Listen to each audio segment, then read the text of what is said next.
What if you spent less time worrying about your weaknesses and more time playing to your strengths? I'm Aarons-Mele, and this is The Anxious Achiever, the show that looks at the intersection of mental health and leadership and work and asks, how can we do it all better? Robert Glazer is one of those people who always makes me think, and he makes me think about what it really means to live and lead by your values. The last time Bob joined The Anxious Achiever, he had just sold his company and was navigating what came next. He's still navigating it, and he's actually sharing today how he's trying to slow down after years of running at full tilt, the toll it took on his body. Bob is very open in our conversation about how he spent the early part of his life feeling like an underachiever and then went into overdrive as an overachiever to sort of make up for it and the toll that that can take. So we talk about what finally happens when the adrenaline fades and you have to rebuild your identity outside the constant push of achievement. Not that he's slowing down. His new book, The Compass Within, looks at how our core values, those non-negotiable principles that shape how we show up, can be both our compass and our blind spot if we're not aware of them. And then because we both think a lot about the creator economy and the state of AI, we get into what it means to build good, authentic content in a world where things are feeling automated and like, well, slop, frankly. So that's a treat for you as well. My conversation with Robert Glazer. Robert Glazer, welcome back. Thanks for having me. It's been a while. I think it's been a pandemic, maybe. Last time we talked, you had just sold your business and were sort of feeling out life as a new role identity. How has that been? It's been a journey. We brought on a major investor, and I stepped down as CEO within a year. All of this had been planned. All of this I had talked to people over the years and knew about all the pitfalls. And I planned to move from 5 days to 3 days to 2 day to 1 day over years. But it's still an adjustment, even though I knew everything and I had heard all the horror stories. In my case, it was kind of weird. I think I had physical ailments for like 12 or 18 months because I think that as I started to slow down, you may have seen a lot of the CEOs and leaders I know stuff. Sometimes like over breaks, I would get sick, or times when I rested, I would get sick, right? Because it was just kind of like running on adrenaline all the time. When I actually caught up or over a break, I would constantly get sick. I actually feel like I had this 10-year version of that where I had ran so hard for so long that I finally was like, great, I'll have some flexibility and time. And I slowed down and my body's like, where's the juice? And like, I just had one like ailment after another, but I worked my way through that. It's so interesting, right? And it makes sense physiologically, right? Like if your stress hormones are always firing. You're just learning how to operate on that level. And so it was kind of like this meta sick of like, oh, I'm like finally toning it down after 10 years of running overdrive, and like my whole system needs to be recalibrated. But I firmly believe I had all kinds of stuff. Like you couldn't figure it out, like that a lot of it was just stress, and removing the stress, it all went away. And I can't tell you the number of tests that I had. Wow. But do you feel like you've sort of emerged on the other side? I'm on the other side now. I've gotten the right equilibrium, but there's still this like angst of, again, I think a lot of entrepreneurs or people with ADD, there's like, I don't want to be overly busy, but then when there's not enough to do, there's a little bit of, so it's this sweet spot because I feel like you oscillate from like, oh, I've overcommitted and why am I doing this? And like, as I'm launching this book now, I'm like, how am I doing this to myself? And then to like weeks where I'm like, oh, like I have a lot of free time and like, feels a little lonely. Like, so it's tough to stay in that sweet spot. Since we're going to talk about strengths and mindset and values, do you have any tricks or personal exercises that you do when you sort of feel that anxiety of like, why am I here? What am I doing today? Where's everyone else? That bring you back to your values in a more centered place? Yeah, I go back to my values. I go back to the long term. I go back to hey, I wanted this space, and part of this space is figuring out the things that I should do. And you can't figure Hmm. out the things that you should do if you operate on a sort of accounting principle of FIFO, first in, and you don't actually leave space, you will probably sign up for the wrong things. And that's why you Hmm. try not to join a lot of things. And so I've learned to sort of just appreciate that space a little bit in the present. And hey, like if I go biking for an afternoon, like I'm not a slacker. And it's interesting. The one I've shared this, but the thing that kind of bothered me the most for a while was like people make like, what are you doing, or how's retirement, or like there's people in certain circles that in my forums or masterminds that I'm in that mean that in a different way, but for other people it's kind of loaded, Mm. and your reaction is very defensive from an ego standpoint. I'm like, I want to be like, look, asshole, I'm working like more hours a week than you. That's what I want to say. I'm like writing 5 books and doing a podcast, doing all this stuff. But I understand that people are just making small talk. But you get into wait, are you saying I have no value in the world? Like, and it's interesting. I have a different interpretation if you want to hear it, which is that they're probably envious. Yeah, And it there's some comes out. jealousy Yeah. in that, and just some, what am I supposed to say? But it's one thing when like a friend said, "Oh, how's retirement?" Or Yeah. a Yeah. kids, but I found that bothered me more than I expected. Because does it cue you like you're not a valuable member of society? Like you're not doing your bit? Like what I is it? What felt is the it? need to respond, and look, we self-objectify ourselves in terms of achievements, right? I think Arthur Brooks, that was the biggest thing I took of his work. And so there's a little Mhm. bit of like, wait, you're kind of saying I'm like just laying around and doing nothing? Like I'm not doing that. But it's like I shouldn't have to. You should be able to just laugh that off, or be like, yeah, it's great. I'm, hanging out with the 60-year-olds every morning. Like that would be the right response. Right. I'm uh, playing a lot of pickleball. yeah, playing a lot of pickleball, but yeah, no, I'm plenty busy. I'm just doing different stuff. But I think for most people, they fit the world into these jobs, in these simple things in this construct. So I've learned to get over that. Right. And when you've spent your whole life being very career identified, it's really hard when that identity changes and shifts. Yeah, and I've spent my whole life with jobs that required secondary explaining anyway, which is always like, "What do you do?" I'm a consultant, or I started my Right. own company. Like it just it never was an easy answer anyway, so I was used to that. But yeah, we tie a lot of that stuff to our identity, to our work, and there's a lot of unpeeling to do there. For sure. Trust me. Now that I mean, I never had an explicable job. You do political consulting, but Yeah. it's digital and you mobilize women and now it's like That's most of the jobs these days, right? Like if you're 27, you're like, I drive for Uber on the side and I do this during the day. And I like, there's not as much of a doctor, lawyer, like, no. policeman, fireman. Yeah. But in the worlds that we grew up in, Yes, very it was much. like Yeah. you're a doctor, you're a lawyer. The reason why I reached out to have you on again was that I mean, I love your newsletter. Everybody should read your newsletter. I'll link to it. You wrote about strengths, which is one of my favorite topics. And in my new book, which is a guide for leaders whose brains don't play by the rules. Yeah. So entrepreneurs. Yeah. Yes, for sure. But also people who have, like a diagnosed disability Yeah. or a weakness. Maybe they have ADHD. Maybe they have a mental illness. Maybe they're on the autism spectrum. Maybe they're dyslexic, right? They've grown up with something that they is a challenge. Strengths is a huge piece of it.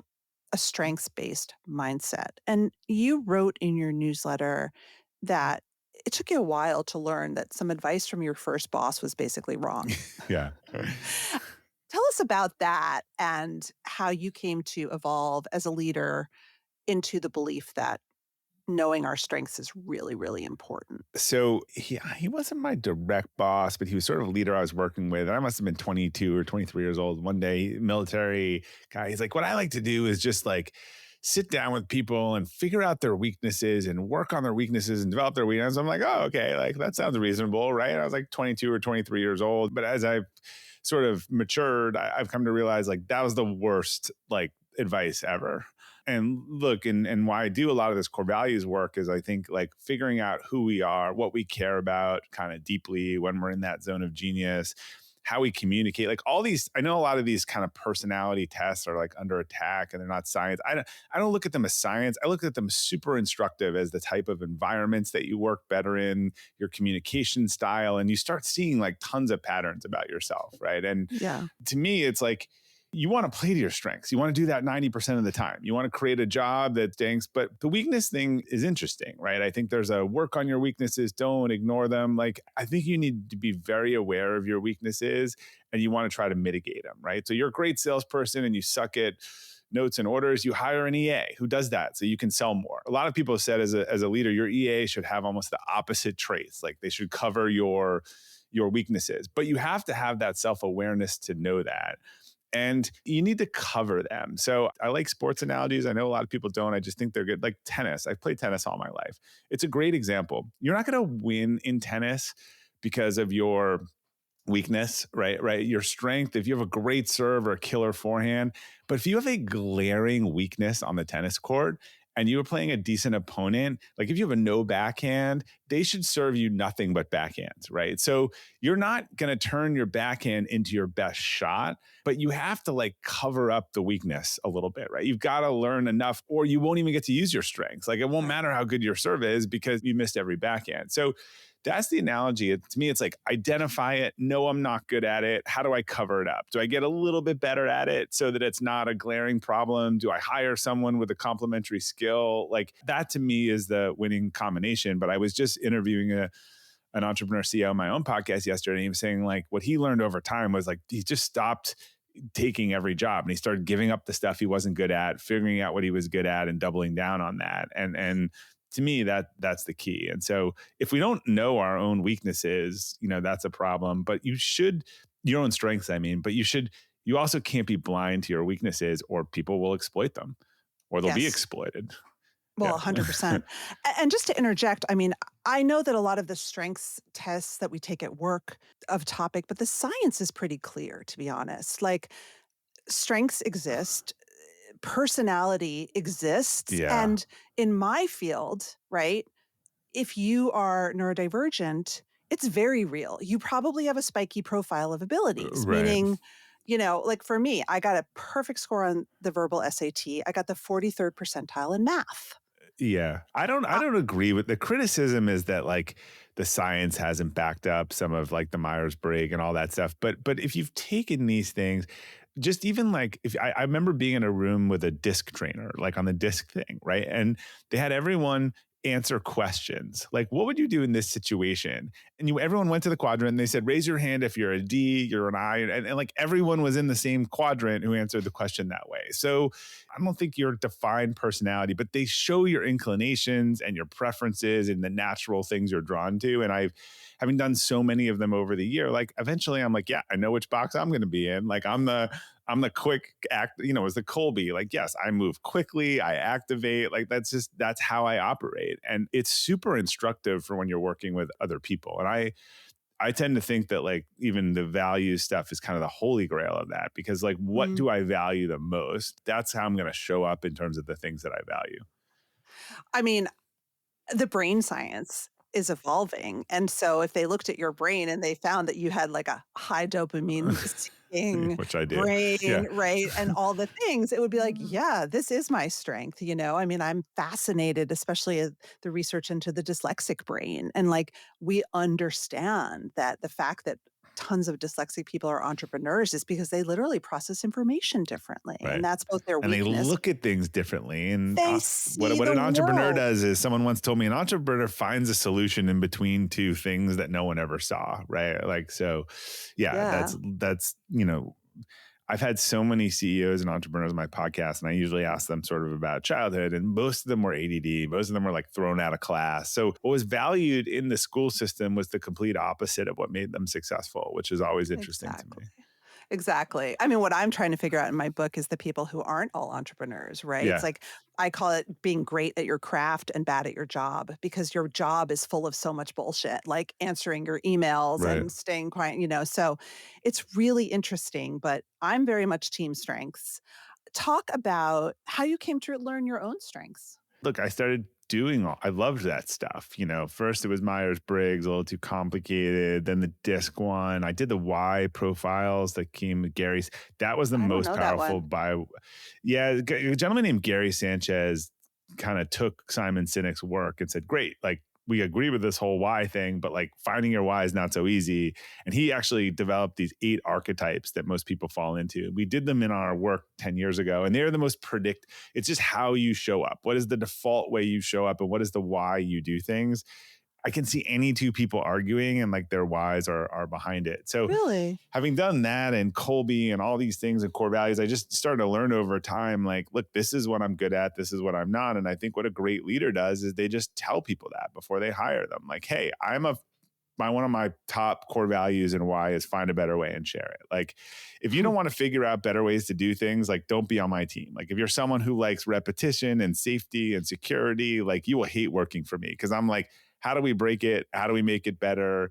The person that I last told that to and hired, they were so bored from repetition for 5 years. And they're like, no, this is what I want. I was like, you will never be bored. And 6 years later, I was like, he's like, never been bored a day. Like What's the not downside bored. though? Just to put you on the spot. Yeah, no. What's the vulnerability there? So the downside of any strength or value is when it's overused, 110%. So for me, that incessant need to, and look, it all ties, it all comes from like, I felt like a massive underachiever, a lot of my life. And so I, spent a lot of time overachieving.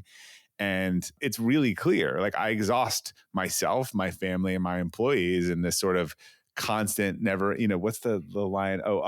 Often pleased, but never satisfied. Oh my God. So what I have to do is kind of hack my own brain. And I work with our leaders on each one of these whys because they overdo it. And it's very obvious what the overdo is, particularly like the people who are good at problem solving. They're just constantly problem solving for everyone. And they need a team of problem solvers, not the person that everyone comes to solve the problems. But I have to realize if I try to make everything better, I won't make a few important things better. Even people on my team, I'm like, look, if I tell you to do another thing, come back to me with the other 5 things and force me to rank order it, right? Or they're like, so they kind of manage up and they're like, what would you like me not to do? Because you gave me 6 other things yesterday. My wife, who's a right way and I'm a better way, where it turns out we're very combustible on that spectrum, right? She'll spend a lot of time planning and organizing something. And then she'll be like, look, do me a favor. Like, we're going on this vacation this weekend. Don't touch anything. Like, don't tell me where it could be better or other, like, I know you're going to want to do that, but, and so I have to realize that like, I will not make our relationship better if I try to make everything better on that weekend. And that's the ultimate kind of goal. I interviewed a woman who's on the bipolar spectrum, and she said, it took me like decades to realize that my passion for everything burns people out. Yeah. The energy that I bring to things is really exhausting for a lot of people. Right. And so she's got to pick her battles of like, where do I want to bring people along? Right. Because if I'm doing it all the time, they're just not at my level. No. And it's like a bulb, burning out. Okay. Your new book, what book number is this? Technically, I think it's 8, and I like to say what I lack in quality, I make up in quantity. So, this is, I think, my most important book, and it double clicks on something from Elevate, which I was asked a lot about. I talked about this importance of core values, and people are like, great, I get it. How do I do it?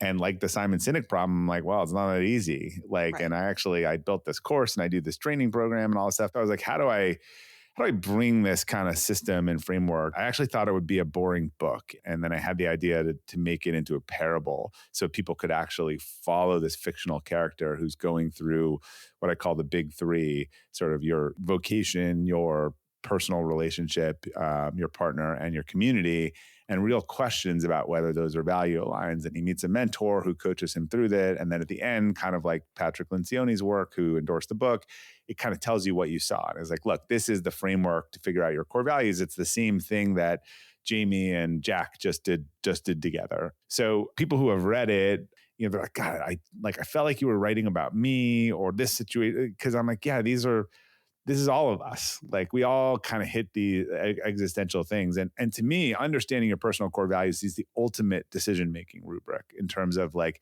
things that I should do and things that I should quit and not do. What values, how do you define values? Do you use an existing framework for what values are?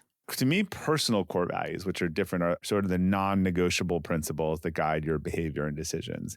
They tend to come from pretty formative experiences in your life. Like I would say they're intrinsic, they're not aspirational, they're consistent, they show up across work, home the same way, and they're clarifying. Again, the difference between most of us know when it's been violated, or we know when we're in flow and we're probably doing something aligned. But if we don't actually have the words, then we're not good at like avoiding these guardrail situations or saying, no, I should, do this. It's interesting when I help someone figure out their values, and I've done this work for a couple thousand people now. And I sort of like, so if you had a job that was like this, and this, the four values, they're like, oh, love that. Like best job ever. And I'm like, what if the job was this? And I then do the opposite. And they're like, yeah, that's horrible.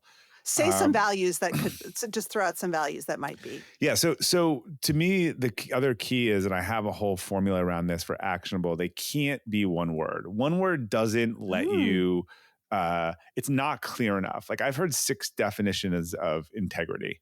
And it's not clear enough to help you make a decision on it, know if you're doing a good job on it. And then that's the same rule to me across company and individual. I can share my values. So they're health and vitality, find a better way and share, which is my dominant value, self-reliance, which has been true for me since I was like 4 years old, respectful authenticity, and long-term orientation. So they're unique. I can tie behaviors to them, companies, policies to them, like the respectful authenticity value. I've always really valued like always being respectful to people, but telling them the truth.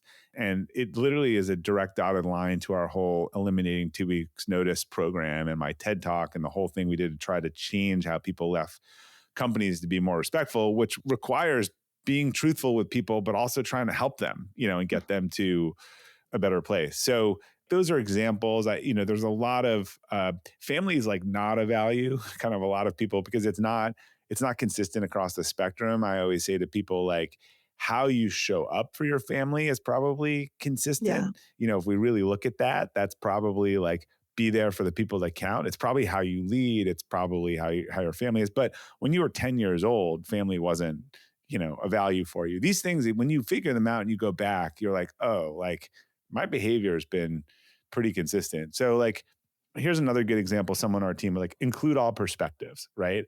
And usually someone with that value felt discluded, not heard.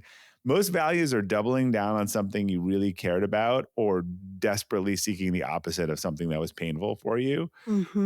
That's not something everyone would say. It's action oriented. If you're doing it. And by the way, if that person on my team, I know look, I need you, Maura, to go. I want you to talk to everyone, run these 3 options by them, get everyone's feedback and whatever. You're gonna be like, awesome, like love language, like let me go do that, right? If I go, Maura, hey, like I need you to go make a unilateral decision without talking to anyone, you're gonna be like, you're stabbing me. Like you're like, that is not. So to me, it's like it's the operating system of people, and when they have that clarity, most of us, we know it by feel. We know when we're in the zone, and we know when we've like hitting the electric fence. But there's a real difference in doing that by feel and saying like, here are my guardrails, and I'm going to work on staying within them. How do your core values, your personal core values, align with strengths, or how are they related? I mean, or are they? I think they're super tied. I think like the core value is a little more of a behavioral characteristic. Some of the strengths are like, I'm a good communicator, right? So I would tie that together. Like I'm a good communicator and I'm charismatic, and if my core values include all perspectives, like I'm gonna use that as someone who speaks and gets feedback. Like I'm gonna sort of combine those, right? Like one's the why, and then the other's like the delivery mechanism, but they would go hand in hand. One thing I thought was really, really useful is I had Susie Welch on the podcast last month, and she pointed out, to your point, that like integrity is so mushy. A lot of the things that we think are values are virtues, and they are sort of universal, right? Like being an ethical person. Or they're right. Those are table kind. Stakes. Like your company values, you're like, they should be the differentiated thing. In theory, no one would want to hire someone for their company who is a liar. So integrity is sort of the table stake. I had a guy yesterday, actually, I have it right here, and he was telling me his company core values were work really hard and be kind. And I was like, look, those are great things, and I'm not telling you, but virtues. Like, but those like, I don't know what's specific about your company. Kindness might be interesting if you combine it to someone else. And then he starts describing to me, like, we want people, they step up and they take, I'm like, that's the value, step up. That doesn't Yeah. describe everyone. You can test for that. People here step up. Like they step up, they grab the opportunity. This is not a passive culture. Like that starts to be what is different about your culture. And he's like, you're right. We got to fix all of our values. I love that. They're differentiating.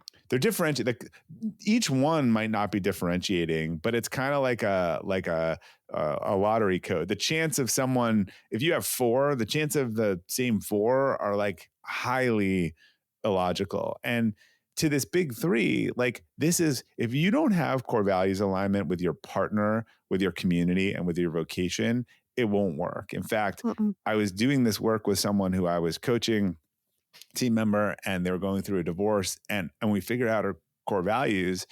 She was like, it's very clear to me, like these two, my ex-husband is the complete opposite, of these. I don't know whether it was hers was gratitude and his was selfish. And you can like get away with one of those, but imagine like this is like like a magnet, like polar op magnet, like it's just not gonna work. Like you can, from a partner standpoint, I think people confuse like hobbies and activities with like the core things, right? You don't have to have the same hobbies or Right. activities or whatever, but about the big things, about the kids and your family values and these decisions, like you have to be on the same page. And you can understand how someone with like someone with a live in the moment kind of mentality on everything and financial and otherwise, and someone with a like save for the future and squirrel away, like that is just gonna be really It's conflict. complicated. That yeah. It it's so funny that you say this, and coming back to the point that you can overuse, my husband and I are both crazy entrepreneurs. Yeah. And when I'm listening to you talk, I'm thinking, one of our shared core values is sort of a sense of adventure. Yeah. Like life is always opening up new doors. We're both extremely creative. We're always writing new Right. books and starting new businesses. So And if you loved adventure and he loved just predictability and reliability, like that's gonna, it would be yeah. grating. Yeah. And so we support each other in those very important ways. However, we also do too much of a good thing quite often. And Right. we're always like, it would be nice if someone in this house Like would chill out. Yeah. would chill out, would have a little bit more steady role, would know where we're going to be in 5 years. So it's interesting that. Yeah. Most people marry the opposite. Like if you look at these things, because there's some harmony in that. Yeah, or safety or security or excitement. Right. But you can imagine like an A type and a B type, like, but you see that a lot, but they still, again, around these core value things around the kids and stuff, like being on the same page around, and again, I'm going to use the word integrity, but how you think about that in your family. This is where people run into problems. Again, you can have a couple points that are opposite, but if you have 4 points of magnets that are opposite, that is just going to be really hard. Do you delve in? I would imagine that money is obviously the biggest source of conflict usually Yeah. in couples, in business partners, in a lot of our relationships, like our values around money. Do you talk about that? It's interesting. I could probably write, maybe we could formulate an article here because we're going to talk about Okay. content. There's something behind money that is more value oriented, I found, right? Mm-hmm. I tell a story years ago of like, I know so many people's stories and their kind of child. I'm not a psychologist. And the difference is like, to me, the psychologist is trying to like go back and understand and fix it. I'm just like, in this value stuff, you as a leader show up with this stuff in the workplace. Like, so you just have to be aware of that. Like, That's where you and I aligned so much. We're like, there's right. another layer. So these two people are arguing about a budget. Like they're arguing about a budget and they're like at each other's throats. And I happen to know that this person felt really unheard as a kid, and like, as they include all perspectives. And this person like grew up really poor and believes in like not wasting. And this thing is not about the budget. She thinks he is not listening to her and he thinks she's wasting a ton of money. And so to me, there's like the money, there's something behind the money and what it represents. For a lot of people, like it was scarcity, right? Or making do with a little. And so they have a really hard time watching someone be frivolous, and for other people, they go the opposite. You see, most people that grow up poor, my experience is they go one way or the other, right? They are super frivolous, or they are spend free because they don't want anyone to ever have that pain or experience that. But it tends to really manifest, in one side or the other. And interestingly, you could have that same person be so far away that they'd have a hard time, right? Like someone who went the freewheeling way might have a really hard time with a spouse who wants to be restrictive, because to them, that's really important to not be restricted. Or it could flip around where they're really careful about money and their spouse can't spend it fast enough. And what it is it's striking this core fear or value of theirs. Well, your inner child in a way. Yeah. It's funny, in my talks, I often ask people to reflect on a time when their anxiety motivated them. Yeah. And very often someone will stand up and they will say, I grew up poor. I was never going to be poor again. Right.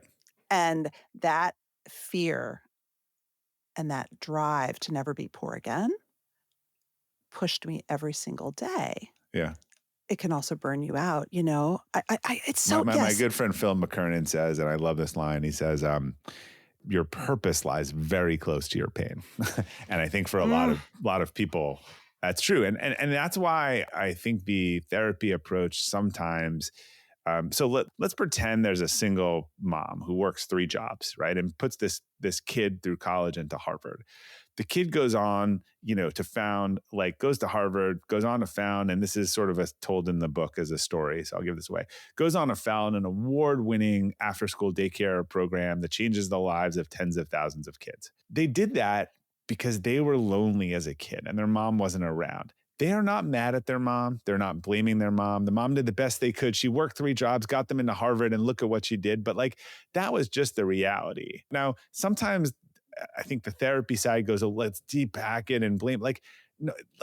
For all of us, the things that that actually has a great outcome, right? This person had so much passion to go help these kids and whatever, and this one piece of her life that she wanted to fix and help with others. Let's not litigate the past, but let's be really aware about it. But you have to be aware, and I think that's where therapy is helpful. Is you're seeing this from a person, yeah, right? You're seeing this from a person who's already done the work of being oh, here's the connection. A lot of people haven't made the connection. Correct. And I think that's, especially when it comes to leadership, if we don't know, if you don't know, you are driven by this in your leadership style. Yes. Are you driving, or is the driving instructor with the second wheel driving? And I can give you a great example of this. So tell me. I have multiple people I've worked with in the past on our team whose have a core value of trust. And I know this from the why work. And when you're trying to figure out if someone has a trust why, there's a simple question that determines it every time. You say, look, Maura, if someone violates your trust, is it not a big deal, or it depends on what they did, or are they dead to you? And the trust people every time go, they're dead to me. And they say it pan-faced, right? And I've learned when people seem to have a trust core value to ask this question because of that work. And I would say, Maura, if you're on the team, I'm not going to ask you what it is or what otherwise, but did you have a real violation of trust in your life at some point? And they usually turn ashen and, get welled up a little bit. I'm like, okay, good. So now we understand this. So if you are a trust why person as a leader and you don't know that and you have never articulated that, trust people tend to have small groups of friends. They've had it forever. It's hard to get into that circle. Here is how they lead.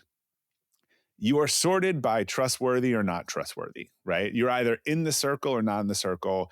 And if you are 5 minutes late to a meeting, miss a deadline, can't be found at 4 PM, you get thrown in jail and the keys away and you don't even know. And even our HR person commented later, I couldn't understand. I'm working with this leader and this person, they're getting a promotion and they're on a performance review plan. So this is how they operate. If you don't know this, it can be a massive liability because you don't know how to communicate it. If you know this is what it would look like. Maura would go back to her team and she'd say, look, team, either I know this about trust is really important to me. And when it's lost, it's really hard to get back. Right. And so being late to meetings, not be able to find you or otherwise, these are things that break trust. And if I seem aloof or indifferent, you should probably come talk to me and make sure that you haven't lost my trust. That's just how I operate. Now that becomes a strength. But again, to me, you're 5 minutes late for a meeting and you come in with a better idea, like no problem. Like those things are primal signals of like, I can't trust this person and they are Totally. dangerous. And that's what's showing up in their leadership style. And so like, But that's where they should go to therapy to unpack that so that they don't totally. judge people for being 5 minutes late. Because like there is a give Or and they take. communicate and they say being on time is really important to me, Yeah. right? Right. So I'm with you. Like therapy plays a super important role where I don't like where society is going. And look, we all have to live our own lives as this perpetual victimhood of everything on the past. And I think that is not enabling, right? And No. we all need to understand all this stuff. And then we get one life to live and we have to go live it. And it's not about my ancestors or their ancestors or their ancestors. Like it's about what I do in this lifetime. I'm not going down this rabbit hole with you. That's fine. Before I want to talk about content, so I'm going to shift it. But I think the process of self-awareness, and you've named values, like there's so many tools to become self-aware, Totally. and you absolutely have to As you do said, that it's like work. if you don't understand some of this stuff, it's like an anchor that you're carrying around. And we know you carry it into relationships and your family and your kids, but I think we forget that you carry it into the workplace in the Oh my same way. God. Oh my God.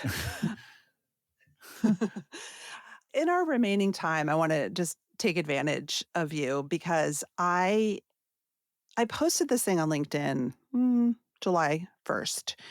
It got a lot of reaction. I hosted my podcast first with Harvard Business Review, then with LinkedIn. It was wonderful working with those publishers. They paid me well. It felt like a great relationship. And that program ended with LinkedIn on June 30th. I'm now independent, trying to figure out my next move. And I kind of had this moment where I was like, I've been putting free content on the internet since 2005, for real. Yeah. What's it all for? And I don't want to do this anymore for free. Like I'm older and I got a huge response because a lot of people I think are feeling a little bit like the whole build your personal brand was a little bit of a bait and switch. You're a very successful business person and you're a very successful content creator. How are you feeling about the world of content? Yeah, look, success, and also again, success is very subjective in terms of what that means. Like you can, as you said, I might not be able to make a living on it. Some people are making their living elsewhere. Look, there's a whole bunch of things here. One, there's a lot of weird psychology about what and how we pay for things, right? We have Mm, no problem dropping $18 on a martini. But like, and I think I even asked my kids, like, would you pay for Instagram if they charged it? And they're like, no. And I'm like, you use it 4 hours a day. Like, I don't understand. So, yeah. content has historically been an ad supported model, but that model's kind of fallen apart. But like, just paying for software and paying for content is just something, yeah, we buy a New York Times subscription or otherwise, but it's something that like, people just don't do. I have people all the time, they complain about my commercials on my podcast. And I'm like, well, like, are you going to pay me for it? Because it's like really expensive to produce. Like it's not free. Like even if in my time, but that's just the orientation, right? When you're asked to pay like $7 for an app, you're like, what the hell? And like you spend $7 on a latte without even thinking about it. Exactly. So there's some weird thing around. We've been taught not to do that. And so there are a couple of things. One, look, some people have a model of there is this high level free, or they write the book. Well, you don't make a lot of money writing books unless you're Malcolm Gladwell or Mel Robbins, who's just minting it. But typically they write a book or they put a lot of stuff out there, and that's the top of the funnel. And the bottom of the funnel is, come have me speak or do consulting, or I have a course or something where it's like a monetization funnel. And there's a lot of things where every 5 years the thought leader comes out with a book and it kind of drives down that model. But that's a business, that's if you're making a whole business out of that. And so you're strategically doing that. But then you also have the world of Substack, which is kind of going the other direction now, saying, look, Derek Thompson just left the Atlantic this week and set up his Substack. And people saying, look, I'm charging a subscription and you sign up for this newspaper because of me. Yeah. And now sort of you can sign up to the thought leader. So Substack is like offered a great platform for people to either make a donation or say, look, I need $20 or $30 a year to sort of do this. And this is a vocation. So there are a few different models, but this sort of that we grew up on an ad supported model of content and we're just not used to paying for it is psychology is a really hard thing to overcome. Whew, right, because it goes back to the newspaper. The newspaper was very cheap because it was this Yeah. great business of ads and Right. classifieds. Now Right. it's like $12 and you're like, I'm not buying the newspaper. I've had to pick up the Sunday paper sometimes when there's something in it I want to save. And I'm like, you gotta be kidding me. It's like $10, I for know. the My Wall Street paper. Journal subscription Yeah. is $90 a month. Facebook and Instagram is free because you're giving all your data that they can sell to advertisers. There is a cost. It's not free, but like it looks free. It Right. feels free. Yeah. You know, because you left LinkedIn, you had a big newsletter on LinkedIn. Yeah. And then when did you leave for Substack? I still run the newsletter, but I syndicate from Substack. So that was exactly 2 years ago. And then do you publish the same newsletter on Substack and then you put it on LinkedIn later? I do. I put it on LinkedIn later and I drive people to it. But I have certain things are locked down on Substack, and I have a second newsletter I started that's more for active leaders. And look, even it's interesting on LinkedIn. Like I have this newsletter. It has 300,000 subscribers. They just put some data, and ostensibly they mail it every time I do a newsletter. But I don't know who's opening it. I don't know who it goes to. You can't tell. I can't get the info. I don't know who my super fans are. I can't, and recently on Substack, I actually like just went through the data and reached out to 10 or 20 of the people whose companies it was being shared across widely and sent them a video and reached out. And they were like, this is awesome. We want to come have you speak. So Oh, wow. this to me was the exact thing of Substack where it was like, you own the audience, direct engagement. I built that thing on LinkedIn and then it wasn't portable. People have built Facebook groups and stuff and then found that Facebook started charging them to connect with their own audience. So Substack's whole ethos is, the emails, you control the audience, it's yours, you can take it. Look, the double-edged sword is you can build a personal brand much faster on one of these large platforms. Generally, you're just a renter, not a buyer, and you have to understand that. So for me to have one of the top 10 newsletters on LinkedIn and not know who my fans are, who my buyers are, not being able to connect with them when I'm not making any money on that newsletter, like eventually that's not a great value proposition. Yeah. I mean, to me, the whole concept of being a thought leader has become kind of toothless. To me, I'm like, ugh. Where do you see this business that you and I do going? Like, what is valuable when you can get any information my information has been used in large language models countless times, and I'm not even that well known. I can't imagine what it's like for you. Like, what's the value here? I'm a little bit of an optimist in this thing. I think as AI takes on more and more, you are going to have a premium for authenticity and real and in person.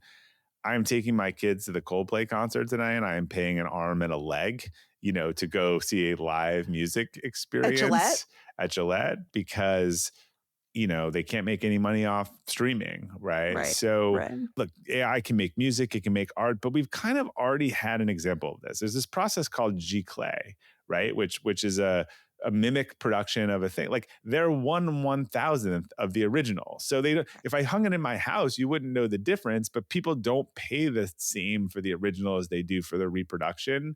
So I do believe that with more and more AI and you getting emails, and I'm not sure if I'm talking to a robot or not, like real human experiences and authenticity and connection will be valued. I believe that. And so I think you got to be careful as a creator where, soon there'll be a thing.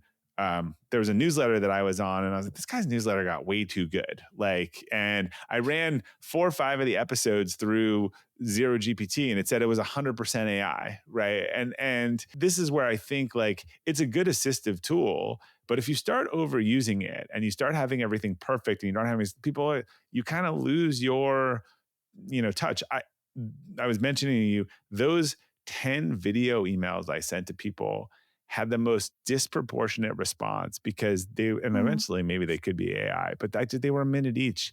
And they were so appreciative that I reached out and connected and they could see me and they never seen me before. And I sent 10 email ones and like people were like, yeah, whatever. And they replied. So for me, I was like, that was kind of an aha where I think people are going to value connection and authenticity even more. Look, I think the young kid that hustles and makes sales calls may come back because you're going to get 450 perfectly written sales outreach emails a day. And like, you're going to need something that's different. I hope for that day. I was telling my kids that I got my career-breaking You were a job cold because caller. I sent a fax to the woman who became my boss. Yeah. And I said, "Do you need an assistant?" And she faxed me back and she said, "Yes, can you come in?" I think that the hustle is so important, the passion. Last question. This is a selfish one. How do you train your dragon is out right now. So how do you train your audience to pay you? I just sat down with a subset expert for an hour and kind of went through this because there's a couple approaches, right? There's the provide a lot of value and provide a tier and sort of coach them on that.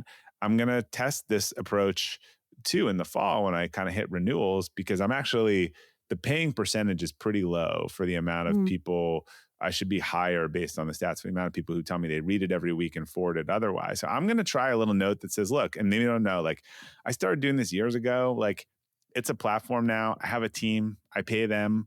Like we could really use your support. It's $50 a year. And by the way, if you just read the free one every once in a while, like keep that.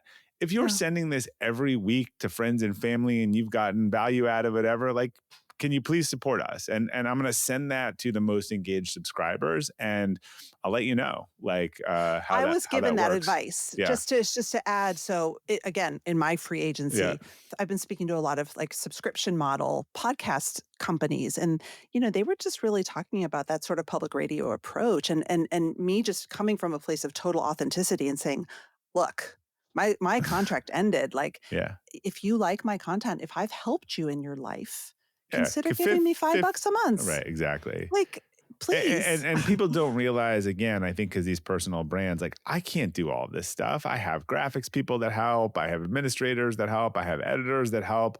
And they like money, from what I've... and they deserve it. Yeah. So, look, Substack is I think there's $100 million of people paying, subscriptions directly. I mean, there's a whole bunch of other models. We won't even go there. OnlyFans and stuff where people are paying, I'm not that desperate. in different ways. But it does show that like there are platforms that allow people to connect directly and pull out their wallets. So that paid subscription has extra value to it, right? I take all the webinars I do with people, I make them available. I give them the full archive. I do another newsletter. So it's the combination. Otherwise, you're kind of operating on, like you said, the NPR tip model. But hopefully, once they start getting those additional things, they don't want to go back to not doing them. So I'll update you in a couple months when I hit my big renewal thing. I'm going to do that, and I have the ability to know these are the people that open it every week and they share it with thousands of people. And so I hope they'll help. Be nice to be able to make a business on it. So it would be. Yeah, I'm actually thinking of being really radical and putting everything behind a paywall and seeing what happens. Like no free anything. I think that is a model, right? And I know some people have done that, and you need it's your ego, because the numbers, what you want is your 1,000 true fans. And so your numbers will go down directly, but you might say, look, I want to I'm going to service those 1,000 people amazingly well. And what I found was I started getting paid for the second newsletter. I'm like, I got to deliver value to these people. Like, this isn't like now I have customers. So it orients your mindset a little bit differently as a creator. Well, all right. Let's keep each other posted. All right. And it's an interesting journey out there, but I am hoping. I always make the joke, like I make the $18 martini joke anytime we ask for. I'm like, come on, is it, it's like an $18 martini. That's like 3 months worth of content. Come on. I think I just spent $7 on raspberries. Yeah, the average drink at a bar is like $17 to $18 now, right? So that is at a nice restaurant. So I like to use that as a barometer. I always find that's a good guilt metric for people. Exactly. That's only like 5 minutes of enjoyment. Robert Glazer, thank you. Thank you, Maura. That's it for this week's show. If you like the show, follow us and tell your friends. And please leave us a review. It really helps the Anxious Achiever get found by people just waiting for our content. I'm your host, Maura Aarons-Mele. Lots more to come in the next episode.